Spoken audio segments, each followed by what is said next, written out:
Sejam todos muito bem-vindos a mais um podcast aqui no Espaço Cultural Kunta Kinte. Espaço Cultural Kunta Kinte, aonde o preto pode. Se o preto pode, você pode aqui também. E vai ao ar, como vocês já sabem, todos os sábados às 19 horas. Sempre convidando, dialogando aqui com pessoas que fazem um somatório muito importante para a nossa sociedade, onde eles dividem um pouco conosco as suas experiências do seu dia a dia, a sua trajetória, em alguns momentos até as suas angústias, sua lamúria, mas sempre com a visão utópica, bastante diretiva para um momento mais positivo que a gente pode buscar na nossa sociedade. E para hoje, Deise, quem a gente tem aqui como convidada? Fala, galera maravilhosa que nos curtem aí através do Instagram do Espaço Cultural Kunta Kinte. Até que enfim, conseguimos, depois assim, de agenda de trabalho ao longo de um ano inteiro, graças a Deus, 2023 foi promissor para o Kunta Kinte e para essa mulher elegantíssima, linda, maravilhosa, amiga de profissão, que é a mãe dela que nos trouxe nessa preciosidade para o Kunta Kinte. Um grande abraço, Tiana, saudades das suas cocadas deliciosas. E seja bem-vinda, Edilane. Muito obrigada. Eu que agradeço por esse convite, agradeço por essa oportunidade de a gente poder estar aqui dialogando, batendo um papo. Muito obrigada. E aí, querida, você nasceu em Queimados, trabalha em Queimados, conta pra gente a sua história. Não nasci em Queimados. Fui moradora durante muito tempo. Vim morar aqui em Queimados quando eu tinha 11 anos. Eu saio da Ilha do Governador. Que chiqueza! Eu saio de lá da Ilha do Governador, porque na verdade a minha família toda é daqui, Minha mãe, minha avó e tudo mais. A minha mãe sai daqui com 20 e pouquinhos anos e tal, foi morar na Ilha do Governador para trabalhar. E aí eu nasço lá. Quando eu tenho 11 anos, 10 anos, eu volto.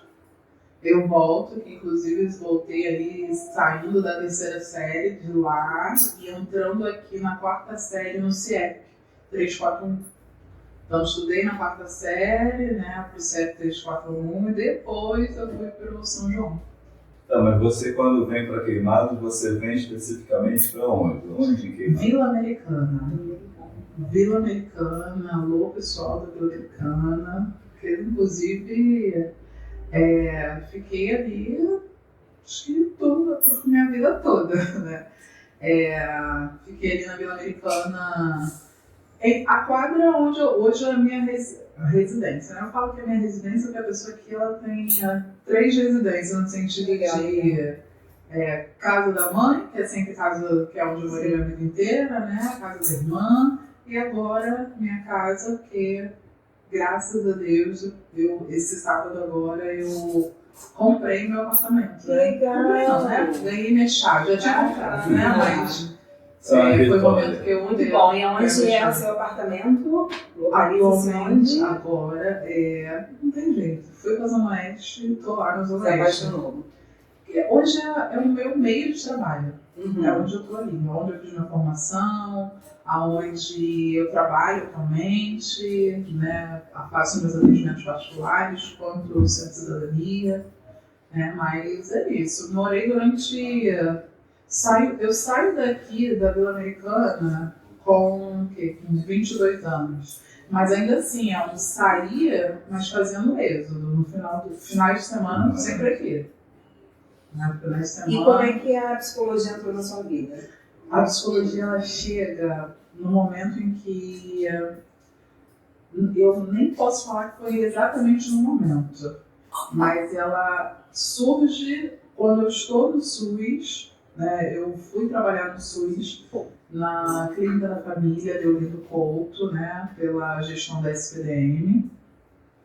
E quando eu estou lá entendendo o que é políticas públicas, o que é SUS, aprendo também o que é SUAS um pouquinho, faço essa articulação de rede, que Ali eu era administrativa, auxiliar administrativa, mas eu fazia o dia todo.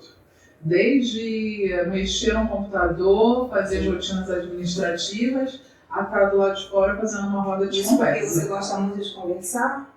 Isso é porque a pessoa tem que vai, né? Era roda de conversas, era uma palestrinha daqui, mas o meu foco ali mesmo, assim, algo que eu muito me divertia, que esse é o papel da equipe técnica, né? Que fazer roda de conversas, palestras, essas coisas da equipe técnica. Mas quando eu vi alguma temática interessante, grupo de adolescentes, eu fui catequista de crisma um bom tempo da minha vida. Um bom tempo, durante anos. E aí quando eu tô lá na clínica e me apresento a um grupo de adolescentes, eu participo assim dessa pegada, né? Então, assim, depois de um bom tempo atuando no SUS, chegou um momento da minha vida que chega um momento que eu penso assim, cara, eu não posso ficar aqui a vida toda. E quando eu falo não posso ficar aqui, não é só ficar aqui nada eu lindo. Na minha profissão, não dá para ficar como auxiliar administrativo a vida toda. E aí, com a minha irmã, que é uma parceira, a Adriana Carolina, maravilhosa, com a minha irmã, a gente, só um recorte, minha irmã não é minha irmã de sangue, né? É uma amiga que eu conheço nesse trabalho, que inclusive é onde eu vou morar, que é atualmente, né, onde eu moro. Ela me chama para ficar lá e não precisava fazer essa coisa de casinho. Porque você ia de Queimados para Santa Cruz sempre que você trabalhar? Sim. Cidade dormitório, né? Nos primeiros momentos eu saía de casa, era 3h30 da manhã. Saía de casa não, estava no ponto 3h30 da manhã, lá no Vila Americana, para pegar um ônibus, porque tem um ônibus que faz esse movimento de para Central, ou tanto para Central, ou lá para baixo e tudo mais. Então, assim, eu pegava esse primeiro ônibus para ir para o trem, para ir depois do trem, para Deodoro, de Deodoro fazer a baldeação. Eu não conhecia, depois de um tempo eu vim conhecer um outro caminho, que é passando ali pelo quilômetro 32 e tudo mais. A gente pega 3 ônibus, mas a gente consegue chegar em 1h40, 2 horas no máximo. Já de trem não. Faz esse movimento. E na psicologia, como é que foi o curso em si? Né? Porque é um curso elitizado. Sim, total. Né? E como é que é você, uma mulher negra, abaixada, fazer um curso? E a princípio você fez o curso aonde? Como é que foi? Diz pra gente. Eu comecei a fazer esse curso numa esfera particular. Eu fiz o curso na UNESA, né, que é a Universidade de Estácio de Sá. Entrei lá pagando, e aí, assim, é bem complexo isso, né? Porque, assim, a ideia é vender, né? Vender o curso. E aí eu não falo nem só de psicologia, eu falo de todas as áreas, né? Então, assim, quando eu cheguei lá, a proposta era assim, não, você entra, você consegue, a mensalidade é essa e tudo mais, só que não é assim que funciona, né? O que rolou foi, eu entrei, chegou um momento que eu já não conseguia mais, eu entrei com uma proposta de bolsa, uma bolsa de 35%. Só que a faculdade onde eu atuei, ela trabalha por créditos por bolsa, não é aquele valor fechado, por exemplo. No final do curso. Exatamente. Você vai pagar R$900 todo, não é isso. Então, assim, nos primeiros meses, nos primeiros semestres, eu fui conseguindo pagar com dificuldade. Em todo o semestre eu corria atrás do coordenador de curso, corria atrás dos representantes ali de bolsa, para eu conseguir pegar a minha bolsa. Eu tinha que renovar esses 35%. Só que assim, chegou um período que eu dava tudo, literalmente era isso que acontecia. Eu dava todo o meu salário e eu não conseguia puxar todas as matérias no determinado período. E aí foi um processo muito difícil para mim. Foi um momento que eu conheci algumas pessoas, que eu conheci a Valquíria, né, que é uma profissional ali da Estácio, e ela me mostrou ProUni, o Enem, sabe? É muito, muito complexo isso, porque eu me formo no ensino médio em 2007. E até então a faculdade não era algo visível para mim. Eu não pensava. Mas a escola não fazia uma conversa, não tinha alguém que... Tinha, sabe? Até tinha, só que não era algo que eu almejava para mim. O meu foco era, eu preciso entrar para a área militar. Porque você, a princípio, é uma necessidade de trabalho, né? Sim. Que é o que acontece na maioria da população negra, né? Quando termina, praticamente está para terminar o segundo grau, né? Automaticamente já pensa numa questão de trabalho para poder se auto-gerir. Eu, na verdade, no meu caso, eu já pensava nisso antes mesmo de terminar. A única coisa ali que me fez não ir foi minha mãe e minha avó. Minha mãe e minha avó, eu sempre falava, eu quero trabalhar. Eu via, né? As necessidades em casa, faltando uma coisa, faltando outra. E diversos conflitos, diversos atravessamentos que na minha cabeça tudo ia se resolver com dinheiro. Não, sim. Então, assim, eu desde sempre quis trabalhar. Só que a minha avó, eu tenho uma avó que é falecida, né? Minha avó Maria da Glória, ela sempre falava para mim, minha filha, você tem que estudar, estuda. E minha mãe também, estuda, não, eu seguro. Minha mãe sempre trouxe essa fala assim para mim. Tu quer trabalhar? Espera mais um pouco, eu seguro. Sempre assim para mim. E aí, quando eu termino, eu já termino com uma outra visão, que é a visão de o lugar onde é legal para eu poder estar é a área militar.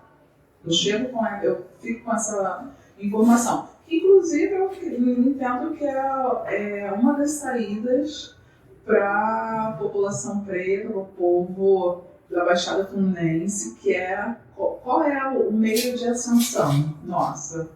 É militar. Acho que muitos dos ideais passam nesse sentido de um bom caminho para você conseguir chegar, ter uma casa legal, dar uma boa estrutura. Porque a gente não vê muita perspectiva, né, dentro de uma empresa. Exatamente. Né? Então, o que eu posso fazer hoje que vai me dar uma estabilidade, né, financeira? E de alguma forma você não depende do outro no sentido de ter que passar por um processo seletivo. Exatamente. Porque a gente sabe que tem uma galera jovem, negra, boa, mas quando vai chegando em determinada fase do processo seletivo, vem o tal da boa aparência. Isso aí. Tem as indicações, e aí? Isso aí. E aí não é. Exatamente. Então, quando eu termino o ensino médio, eu vou na busca de eu preciso estudar para poder entrar para a área militar. Só que aí eu me deparo com a realidade. Qual é a realidade?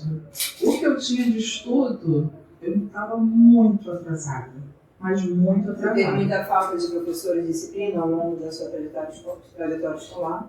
Não tanto.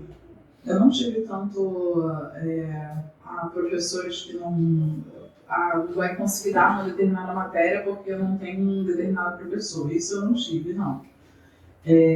Até tive algumas situações, mas não de forma... Você mudar um ano inteiro sem estudar matemática? Não teve isso? Não tive. Mas podemos dizer, então, que essa defasagem que você diz pode estar atrelada à questão de uma grade curricular? Eu vou usar aqui uma questão que acho que pode explicar, assim. Chega um momento ali do ensino médio que o meu professor de matemática, o professor Eduardo, do Colégio São João, maravilhoso, por sinal, ele via ali alguns interesses em algumas pessoas, sabe? Um interesse no sentido de estar querendo aprender mais. E aí a gente ia lá para a biblioteca da escola e aí ele apresentava pra gente, né? Eu falava assim, olha, eu tô tentando fazer essa conta aqui, que foi a conta que eu vi que cai numa prova tal, só que eu não tô conseguindo, já tentei de todas as formas. Aí ele foi e mostrou pra mim, falou assim, olha, pra você fazer essa, você precisa saber disso daqui, saber disso daqui, saber disso daqui e saber disso aqui também. Eu, caramba, mas isso tudo, coisas assim muito difíceis. E aí ele falava assim, olha, isso daqui eu não consigo dar na sala de aula. Aí ele fala para mim, por N motivos, N atravessamentos, eu coloco, ensino, tento ensinar, mas tem coisas que por uma questão de atraso, eu não consigo entrar em determinada matéria, eu não consigo entrar em determinada disciplina. Disciplina não, né? Conteúdo. E aí, assim, é complexo, porque eu passo ali por esse momento de entender que o que eu tinha não era o suficiente. E aí eu vou tentar correr atrás e tudo mais, só que assim, essa é a questão, né, do correr. Sempre atrás. Exatamente, né, porque assim, enquanto nesse momento eu estava com 19 anos, eu estava tendo consciência de que eu precisava comer muito livro, estudar muito, aprender muita coisa, quando na verdade o que é entregue assim pra gente é, agora você terminou. Terminei o quê? Mas é aquela concepção, né, que filho de pobre, né, preto, você só tem que aprender só para né, aquela questão funcional. Né? Foi o momento que eu vi que eu nem comecei. Só que apesar de eu ver que eu não comecei, aí tem toda uma questão, né? Uma questão de estrutura mesmo. Para você fazer um concurso militar, você precisa estar em cursinho, você precisa ter orientações, tudo aquilo que eu não tive. E aí, quando eu falo que eu não tive, eu não falo que eu não tive, né? Porque é mais uma questão de o que eu tenho de referencial. Eu tenho um tio, né, que entrou para a área militar, que é médico. Eu tenho? Não tenho. Você é também, na maioria da nossa população, quer dizer, você já é jovem, então de repente possa ser que tenha. Mas você ainda é a primeira, segunda ou terceira que tem nível superior da sua família? Sou a primeirona. Primeira até ensino superior. A primeira que dá esse pontapé, que vem falar sobre a importância do estudo, a primeira que efetivamente sai e vai estudar, vai trabalhar. E como é que foi para sua mãe você ir assim, para um lugar tão distante? Sair de Queimados para ir para Santa Cruz? A minha mãe, ela fala uma coisa pra mim, ela sempre falou isso pra mim, assim, minha mãe chama de garota. Essa garota, quando ela encasqueta alguma coisa na cabeça, não tem pra ninguém. Não tem ninguém que mude. Minha mãe sempre sentiu saudade, né? Inclusive ela fala sobre isso, né? Ela fala assim, tu vai vir hoje? Imagino eu que quando eu estiver efetivamente morando no meu apartamento, ela vai me ligar e vai falar assim, e aí, esse final de semana, você vai vir hoje? Eu posso ir para aí? Não, isso aí ela não pediu não, isso daí ela mesmo vai por conta própria. Mas ela sempre sentiu falta, né? Pra ela, eu acho que passa por esse lugar de saudade mesmo, de ter ali no dia a dia, e que pra mim também não é fácil. E aí a gente pode colocar aí esse atravessamento psicológico, é difícil pra gente, sabe? É difícil a gente conseguir olhar para nós e ver que os nossos está distante da gente. Distante em diversos aspectos. Né? No aspecto que eu posso dizer assim, de afeto, de proximidade e tudo mais, e às vezes até mesmo de conhecimento. E aí que a gente tem aqueles atravessamentos, que eu posso dizer que são os atravessamentos psicológicos, né? No intuito de a gente entender que a informação que às vezes a gente pega lá fora, que a gente vai pegar, muitas das vezes não vai conversar com o que a gente tem aqui dentro. Sim. E aí você morou o quê? Com amigos de trabalho? Morei com uma amiga, que não é minha amiga, é minha irmã, que hoje eu posso dizer que eu tenho uma família bem ampla, porque quando eu estou lá nessa clínica da família, eu conheço minha irmã, Adriana Carolina, a gente estreita assim, um laço de amizade, que é uma coisa assim, que é Não tem explicação, uma parada de Deus mesmo.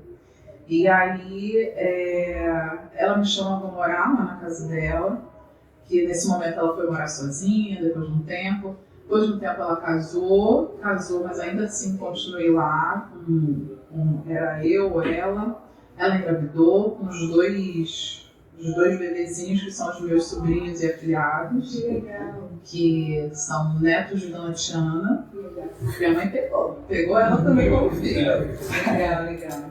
Então hoje eu tenho uma família extensa. A minha família, posso dizer que ela se reconfigurou, vamos dizer assim. Eu falo de reconfigurou porque outras pessoas entraram, se expandiu, né? Hoje, basicamente, nessas duas casas, né, a gente se une e faz uma só, apesar de desmembrada, eu entendo que essa que é a minha família.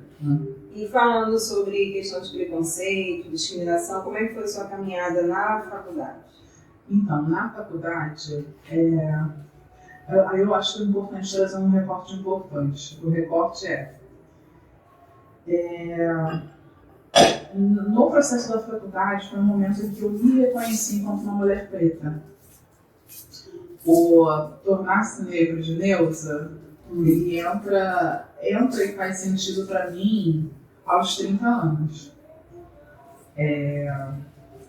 Quando eu estou ali na faculdade, não que eu tenha sofrido alguma questão ali na faculdade de ser especificamente atravessada. Tipo assim, no boca do trabalho que a Dilane não quer preta.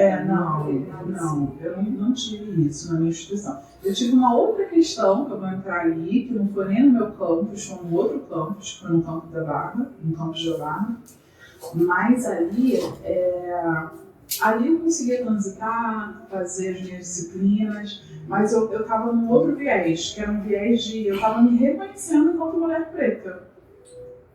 Porque te impuseram nesse lugar, ou porque você se percebeu porque da diferenciação? O que houve? Você diz, o que é esse reconhecer? Eu sabia que você era preta, você sempre soube, mas quando você fala esse reconhecer, como que é isso? Não é bem assim não, não tem esse rolê de saber que é preta não, porque até uns anos atrás, uns anos pouquíssimos, de, sei lá, 4 anos, por exemplo, de um momento de eu estar na mesa com os meus afilhados e minha irmã e tudo mais, eu pegar numa conversa eu só lembro da informação, não sei o que porque a Dinda é preta, né? E não era uma questão ali de pejorativo, nem nada. Eles estavam falando eles lá de são emoção, são brancos. E aí, quando uma das crianças fala isso pra mim, eu pego e falo assim, não. E olha, isso já tem um tempinho. Não, pera lá. Se olhar bem mesmo, olha aqui. Vamos olhar aqui. Olha aqui. Tá vendo? Eu não sou preta, porque aqui eu tô queimada de sol.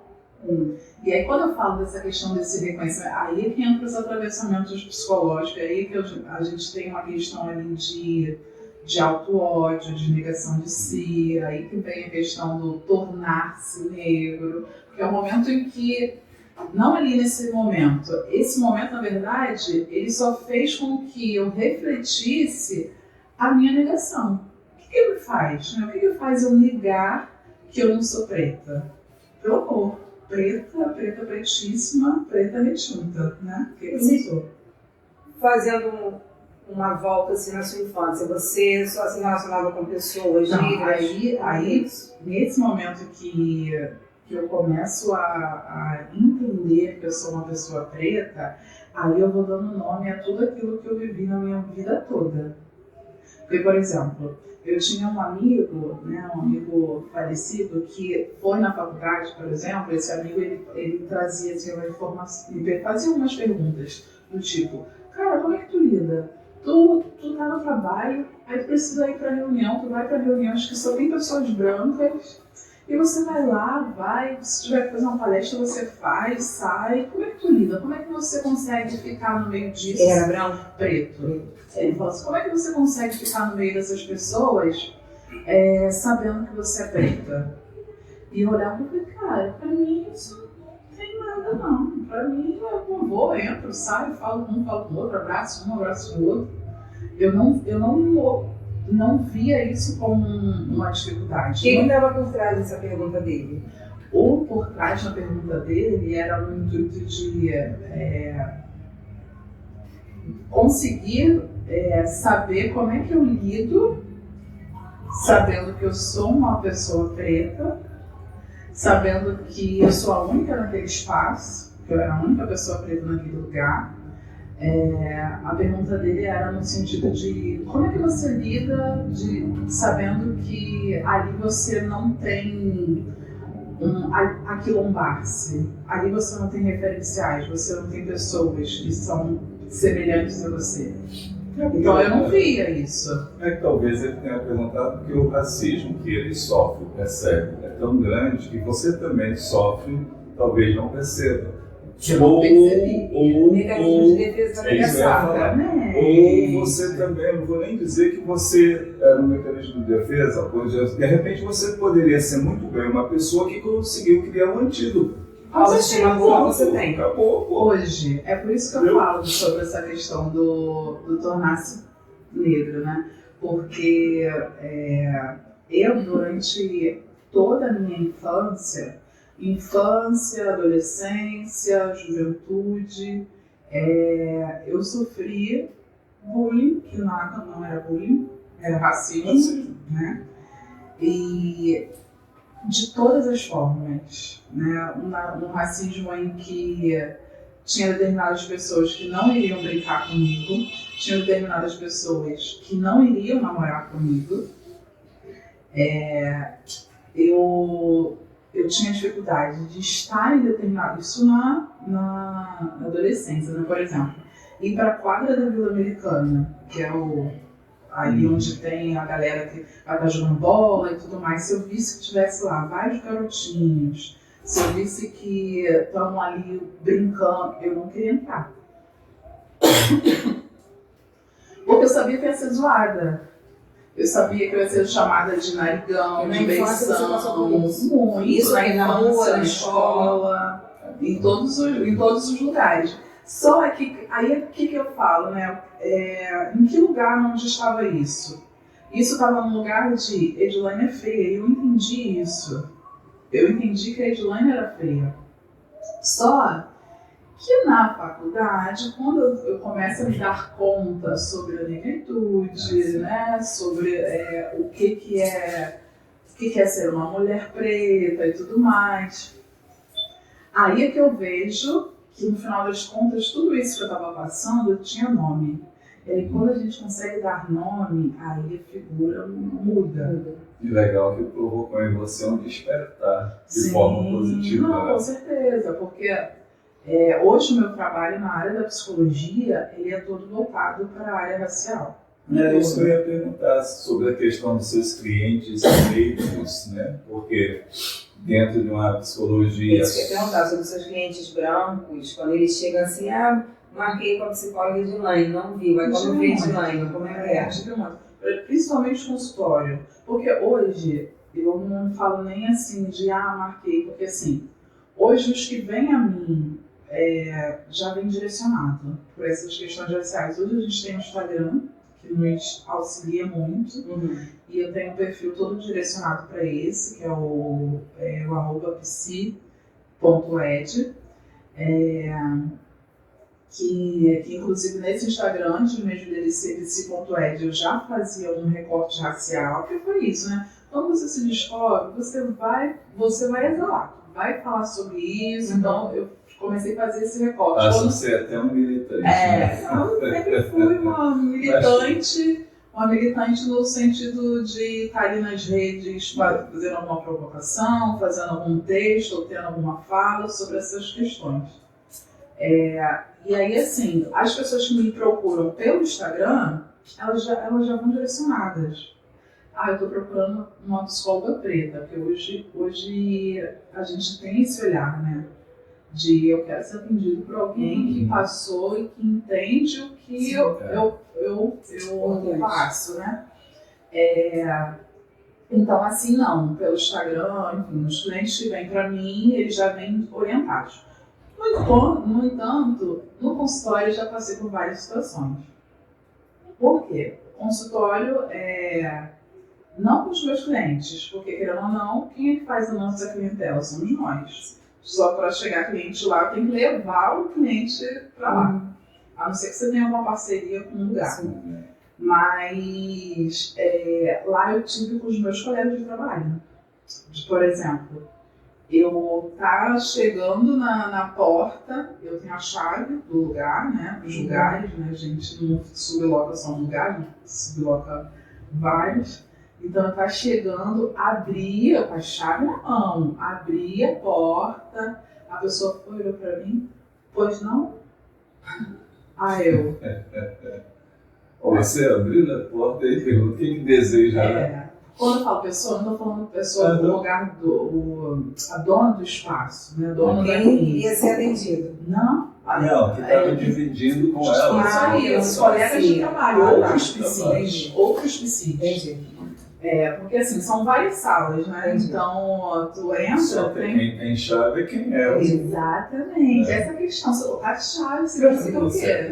Eu sou psicóloga também, né? Mas eu fui abrir, isso que eu entro, aí a pessoa vai, olha pra mim, pois não? Eu vim trabalhar.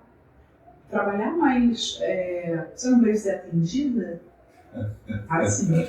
Ainda bem que foi atendida. Porque você veio fazer o quê, exatamente? Não veio ser atendida. Aí assim, eu fui olhei pra ela assim, não. Aí eu olhei pra ela e falei assim, você não é psicóloga? Ela, eu sou. Eu então, também sou.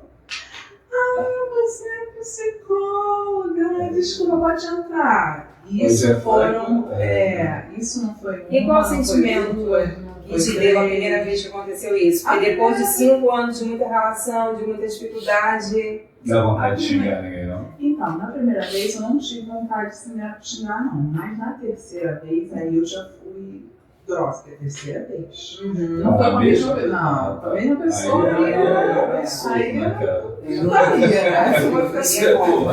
Aí já não tem mais conversa. Aí seria... Aí é outro caminho, né? Outro caminho de desenvolvimento. Não foi com a mesma pessoa. Na terceira vez, que inclusive foi um dia que eu já tinha passado por outras situações assim, de ter ido em outro lugar com uma questão de psicologia, e aí a pessoa vai, olha pra mim e faz a mesma questão, mas você é psicóloga? É legal eu ser psicóloga mesmo, eu já ouvi muito isso. Você é psicóloga? Eu falei assim, sim, eu sou. Então assim, nesse dia eu já estava meio arretadinha. Quando eu chego lá no consultório para trabalhar, dessa vez eu não coloquei a chave. O que rolou? Eu estava chegando, escutei barulho na porta, eu assim, alguém está saindo, porque a gente faz esse movimento. Sim. A gente faz esse movimento de deixa o outro, a gente vai levar o nosso cliente até a porta. Cliente, paciente, né? Sim. A gente leva até a porta. Aí quando eu escutei isso, eu falei assim, não preciso nem abrir, só vou esperar. Fui, abri, o cliente da pessoa saiu, eu entrei. E eu já tinha visto a pessoa. Eu já conhecia a pessoa. Nisso que eu entro, aqui não pode entrar não. Como é que é? Quando ela falou pra mim que aqui não podia entrar, eu falei assim, como assim não pode entrar? Ela, não, aqui não pode, você... Porque primeiro tem que esperar. Você foi chamada, você deu um nome lá embaixo. Aí foi o momento que eu desci do salto. Falei assim, olha só, não é a primeira, não é a segunda, não é a terceira. Se você não está acostumada a ver uma psicóloga preta, está na hora de você se acostumar. Eu não tenho nada a ver com isso. Você é psicóloga, me desculpa. Não aceita desculpa. Vai estudar, vai aprender, preste atenção quem você está atendendo. Tu viu essa pessoa que você acabou de atender? Era uma pessoa preta. Faço ideia como é que você atende ela. Caraca, arrasou. Mas assim, eu detesto ir para esse caminho. Sim. Porque ir para esse caminho, para mim, é um caminho de revolta, sabe? que é importante. Tem momentos que precisam. Né? Exatamente, mas eu detesto chegar a esse extremo. Dizem que a melhor defesa é o ataque. Sim. Aí depois de 1, 2, 3, você apanha. Ainda mais se você já tinha passado por situação durante o dia e tinha que botar isso pra fora. Exatamente, é a mesma coisa que Eu só queria retornar, Edilane, na questão da infância. Quem te dava suporte, como é que te orientavam? Em questão dessas coisas de você não ir pra rua, não participar, ou você não falava, você guardava, como é que era isso? Eu não tive esse suporte, eu posso dizer que eu não tive. Eu era uma criança, adolescente, muito quietinha. Entendi. Então eu passava pelas situações e eu não levava. Era como se a vida fosse assim mesmo. Exatamente. Entendi. Inclusive, eu introjetei que eu era uma pessoa feia. Então, assim, pra mim, gente, eu vou fazer o quê? Eu vou reclamar pra mãe, estão me chamando de feio. Tipo, eu sou isso mesmo, né? Vou fazer o quê? Né? Vou bater? Então, assim, pra mim, eu já tive um movimento de me fechar. Que é um movimento que muitas pessoas têm também. E a gente trata isso, né? Cuida disso na terapia. Mas eu não falava pra minha mãe, eu não falava pra minha avó, eu só sentia, Você tinha alguma amiga ou algum amigo, alguém que te defendia, ou você ficava sozinha? Às vezes eu tinha, mas que inclusive assim, eu sempre fui apesar de ficar quietinha, eu sempre gostei de ter muitas amizades, né? Isso eu sempre fui muito expansiva nesse sentido. A pessoa que era minha amiga, eu tinha uns grupinhos e era aqueles meus grupinhos mesmo. Mas, em muitas das situações, eu passava sozinha. Era isso. Eu estava andando sozinha, era incrível, os menininhos se juntavam para vamos zoar a Edilane.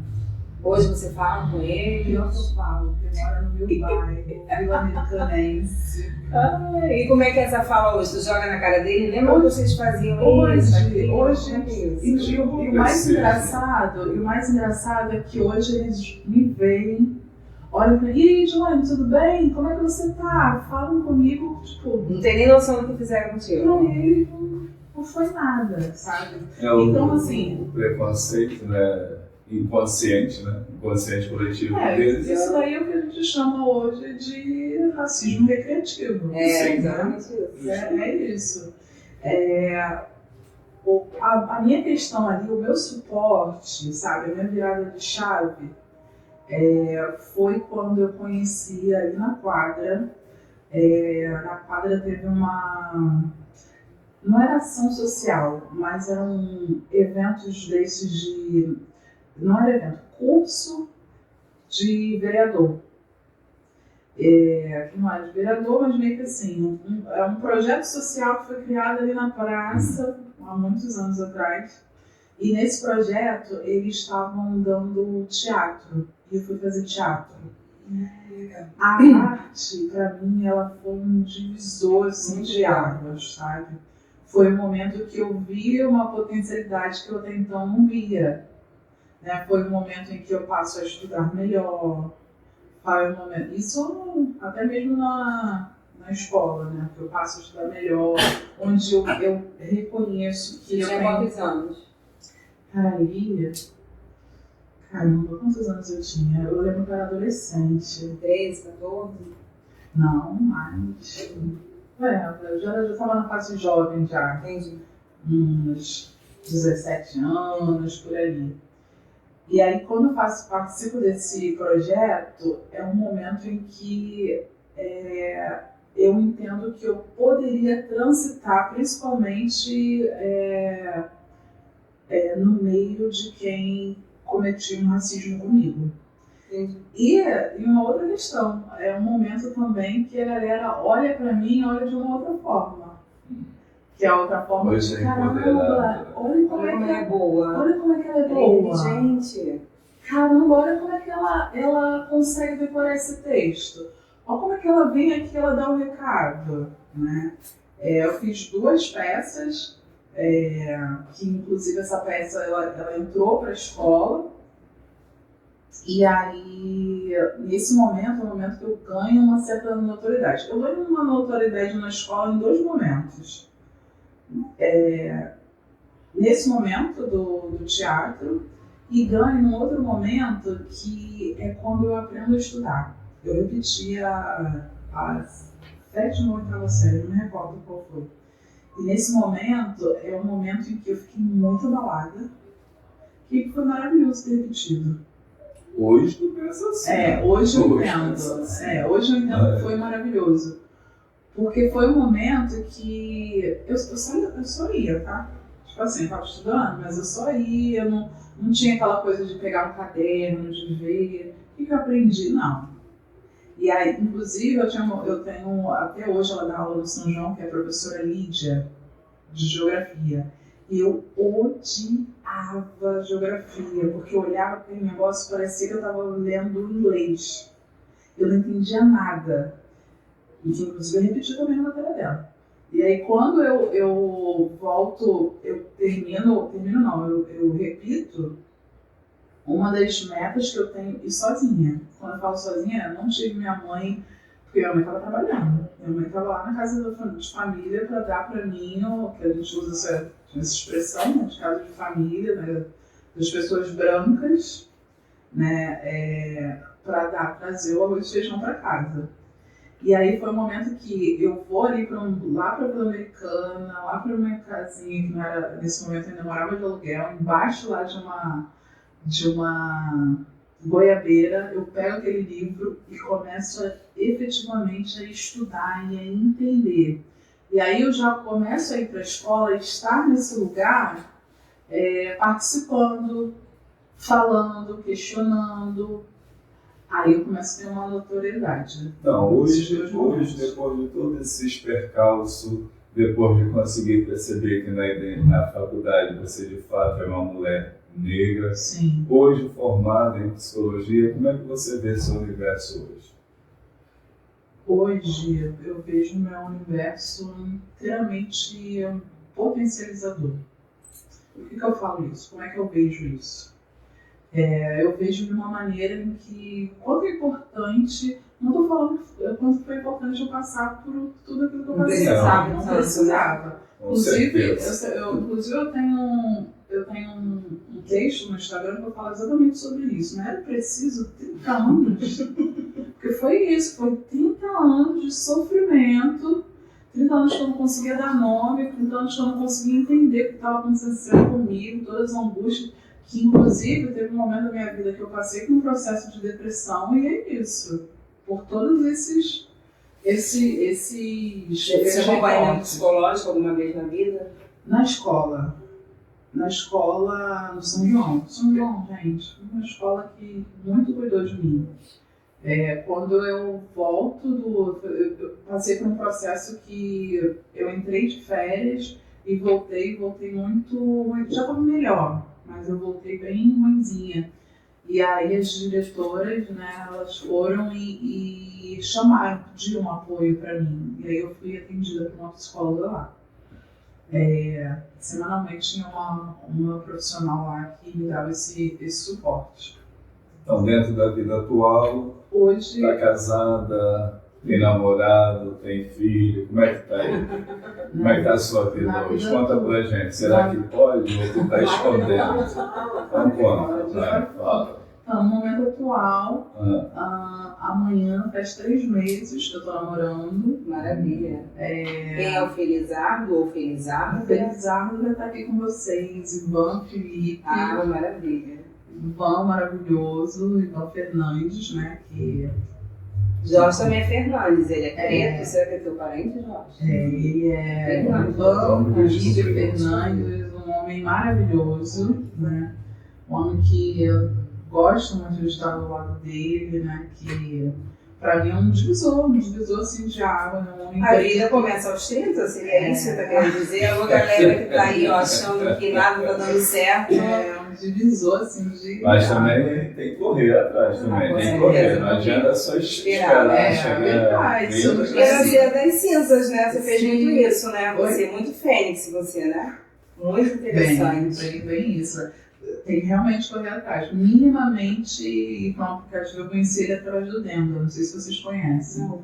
O Denda é um aplicativo afrocentrado. Que legal, vou passar para minhas amigas. Simpática. Denda Love. Anota aí para não esquecer, que eu vou passar. Denda Love. Que legal. De pessoas pretas para pessoas pretas. Legal, legal. É o único aplicativo que eu tinha paciência, porque eu sinceramente nunca tive, e até mesmo no Denda eu já ficava olhando assim num dislike. Então eu conheci ele através do Denda, e essa é uma pessoa fantástica que a gente consegue trocar bastante, trocar pela pessoa que ele era, sabe? Uma pessoa que a gente consegue ter uma boa troca com essas questões raciais, um homem preto, historiador, enfim, alguém que a gente tem uma troca muito boa, uma troca em todos os sentidos de vivência, alguém que veio da Vila Kennedy, tem todas umas questões, atravessamentos, enfim. E é um príncipe. Que bom. Você é uma princesa que merece. Casou. Legal. Dentro da... A gente já está finalizando, né? Dentro de tudo que você falou, da sua trajetória, que começou lá na infância, na adolescência, qual é a dica, qual é a orientação que você dá para familiares de crianças, de jovens negros, que às vezes não sabem lidar com isso, não fazem essas discussões, para amenizar os sofrimentos, para amenizar as negativas que recebe, que ainda hoje as pessoas acham que é brincadeira e a gente sabe que não é, e que cria muito mal-estar. Você conseguiu dar a volta por cima, mas a gente sabe que a maioria das pessoas não consegue. Acho que o melhor passo é falar sobre o assunto. E aí falar sobre o assunto por exemplo, se questionar, principalmente para criança, né? Tem criança, obviamente, né, muitas, que ela vai chegar pra gente e ela vai chegar assim, mamãe, eu quero alisar o meu cabelo porque o meu cabelo é feio. E aí, ela que está trazendo essa informação tem um contexto. Então, assim, eu acho que a melhor dica é analisar os contextos de todas as situações apresentadas. Uma criança que te pega e fala assim, mamãe, eu não quero ir hoje para a escola. Existe um contexto. Mamãe, meu cabelo feio, vamos analisar, vamos fazer alguma coisa? Tem um contexto. Mamãe, eu tô triste, ou então nem fala. Simplesmente está. Existe um contexto, seja lá qual for o contexto. Seja um contexto de gênero, de raça, mas existe um contexto. Então, acho que a melhor dica é essa, conseguir escutar, parar para prestar atenção no que o seu filho consome, prestar atenção até mesmo nas nossas falas.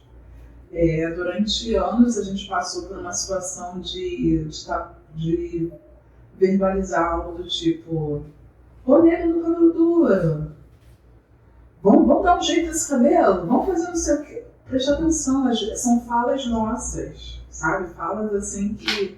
sem querer, né? Que sai, não, e sai no sentido de, estou falando para educar. Mas como é que tu está educando? Está educando mesmo ou você está reforçando? Eu acho que é isso, é esse contexto mesmo, analisar os contextos. É o Espaço Cultural Conta Quem Tem, mais uma edição do podcast Preto Pode, aqui com a nossa companheira, nossa amiga, nossa psicóloga Edilene. Então a gente agora está indo para as nossas considerações finais, né? E sempre com gostinho de quero mais. Lembrando a vocês que vai ao ar todos os sábados às 19 horas. É isso. A psicologia é isso, faz refletir, né? Ouvir você dizer não tem como a gente não olhar pra gente, lembrar de coisas que a gente ouviu, que a gente passou, que de alguma forma... Não, mas você é pretinha, mas você é boazinha, você é educadinha. Sempre tem alguma coisa para justificar, né? Tem sempre um mais, né? E, assim, que bom que hoje você está nesse lugar, uma mulher linda, com autoestima lá em cima, empoderada. sendo referência, que venham outras edilães, outros né? Enfim, o que a gente precisa nesse universo para fortalecer e a gente entender que, apesar de Queimados ser distante, ser um município da Baixada Fluminense, com dificuldade, ou talvez com menos dificuldades hoje do que na sua época, digamos assim, há 10 anos atrás, as coisas eram muito mais difíceis, mas hoje tem mais caminhos. E assim, muito obrigada pelo seu tempo, pela sua presença, um abraço à família, saúde e que venha muito êxito na sua profissão. Obrigada para nós. Para nós. Para nós. Muito obrigada, maravilhoso estar aqui com vocês, conversar um pouquinho. Chama mais vezes, tem com certeza. Pode chamar ainda mais. Com certeza. Fazer uma roda de piscis negras. Vai ser bom. Maravilhoso. Já tem projeto aqui para o Espaço Cultural Conta Quinteira, fazer uma roda de mulheres. Então, estamos finalizando mais um podcast onde o Preto pode aqui no Espaço Cultural Conta Quinteira. Lembrando a vocês que todos os sábados às 19 horas, sempre com a produção do Júlio Sagaz. Um abraço, até o próximo sábado. Até. Obrigada. Legal, Black Power.